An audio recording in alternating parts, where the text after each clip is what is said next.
So I think there are two things that are really important to support the future of good work in Britain.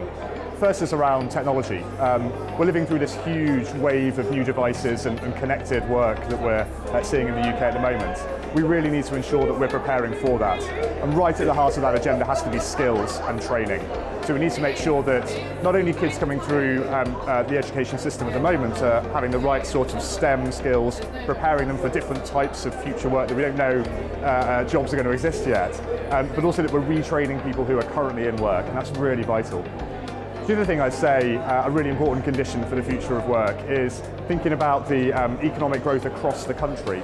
We have a really huge divide between areas of the country that are doing really well in terms of quality of work and other areas which are doing really poorly. We need to address that through regional growth in those poorly performing areas.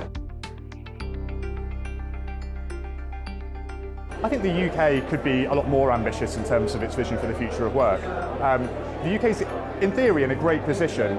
We have some really fantastic universities right across the country.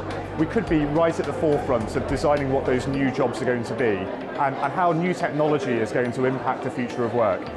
What we need to do is translate some of that really first-class, world-leading research into real jobs and real growth right across the country.